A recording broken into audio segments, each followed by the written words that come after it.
Hello everyone, welcome to can studies. आज है 1 मई। Start करते हैं आज के एमसीक्यू क्वेश्चंस। आज का फर्स्ट क्वेश्चन है Y20 pre summit meeting under G20 was hosted by Ministry of Sports and Youth Affairs in which Indian city from 26th to 28th of April 2023। आपसे पूछा जा रहा है G20 के तहत यूथ 20 प्री मीटिंग समिट जो कि 26 से 28 अप्रैल तक आयोजित की गई है वो भारत के किस शहर में उसका आयोजन हुआ है। आपके ऑप्शंस हैं बेंगलुरु, कानपुर, गुवाहाटी या लेह। और आपका करेक्ट ऑप्शन हो जाएगा ऑप्शन डी। इसका आयोजन लेह लद्दाख में किया गया है। और इस Y20 समिट की 5 थीम्स हैं जिनमें है shared future youth in democracy and governance, future of work जिसमें industry 4.0, innovation and 21st century skills शामिल हैं। इसके अलावा climate change and disaster risk reduction, making sustainability a way of life. Next है peace building and reconciliation, ushering in an era of no war. और last है health wellbeing and sports agenda for youth. इस summit की ये 5 themes हैं। बढ़ते हैं next question की ओर। Global health security index is released by which of the following. आपसे पूछा जा रहा है वैश्विक स्वास्थ्य सुरक्षा सूचकांक निम्नलिखित में से किसके द्वारा जारी किया जाता है। आपके ऑप्शंस हैं United Nations Security Council, United Nations Environment Programme या न्यूक्लियर थ्रेट इनिशिएटिव या फिर WHO या वर्ल्ड हेल्थ ऑर्गेनाइजेशन। और आपका करेक्ट ऑप्शन हो जाएगा option B. Nuclear Threat Initiative के द्वारा Global health security Index release किया जाता है। And this index is an assessment and benchmarking of health security and related capabilities across 195 countries. And it has been developed in partnership by the Nuclear Threat Initiative and the John Hopkins Center.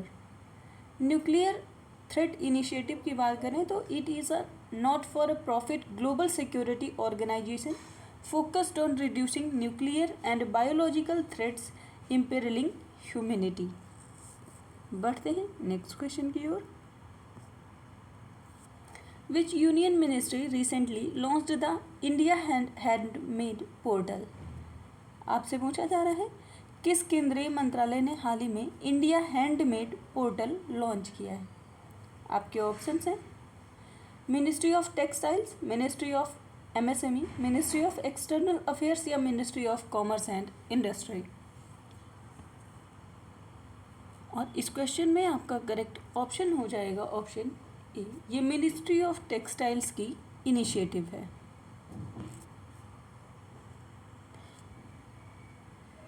इसको launch किया गया है to promote handicrafts and handloom sectors and this e-commerce portal will enable artisans to directly sell to the customers without any middleman. And the Union Ministry of Textiles, Piyush Goyal launched this portal in Gujarat। बढ़ते हैं next question की ओर। Which country is going to organize the Astana International Forum 2023? आपसे पूछा जा रहा है निम्नलिखित में से कौन सा देश अस्थाना इंटरनेशनल फोरम 2023 आयोजित करने वाला है। आपके ऑप्शंस हैं इजराइल, USA, कजाकिस्तान या रशिया। और आपका करेक्ट ऑप्शन हो जाएगा option C. Astana International Forum का आयोजन कजाकिस्तान में किया जाएगा और इसका आयोजन जून 2023 में होगा। It is a gathering of global significance bringing together stakeholders from across the world to discuss challenging issues related to economy, energy sector, climate and regional cooperation as well as development. Kazakhstan is India's key partner in extended neighborhood and Central Asia's biggest state. बढ़ते हैं next question की ओर। Which US state recently declared Diwali as a national holiday? आपसे पूछा जा रहा है America के किस राज्य ने हाल ही में दिवाली को राष्ट्रीय अवकाश घोषित किया है? आपके ऑप्शंस हैं ओक्लाहोमा, पेंसिल्वेनिया, कंसास सिटी या कैलिफोर्निया। और इस क्वेश्चन में आपका करेक्ट ऑप्शन हो जाएगा ऑप्शन बी, पेंसिल्वेनिया ने दिवाली को as a national holiday recognise किया है। पेंसिल्वेनिया की बात करें तो it is the 5th most populous state in the nation with over 13 million residents as of 2020, and the state's subsequent 5 most populous cities are Allentown, Reading, Erie, Scranton और Bethlehem। और इस state की capital है Harrisburg. बढ़ते हैं next question की ओर। Which company or companies got the status of Navratna in April 2023? आपसे पूछा जा रहा है अप्रैल 2023 में किस कंपनी या कंपनियों को नवरत्न का दर्जा मिला है? आपके ऑप्शंस हैं Indian railway finance corp, Indian railway construction international limited, rail Vikas Nigam limited या ऑल ऑफ द एबव। और आपका करेक्ट ऑप्शन हो जाएगा option C, rail Vikas Nigam limited को नवरत्ना का स्टेटस अभी हाल ही में मिला है। नवरत्न कंपनीज की बात करें तो it is a category of central public sector enterprises which met certain operational and financial eligibilities based on net profit and the total cost of production, earning per share and intersectoral performances.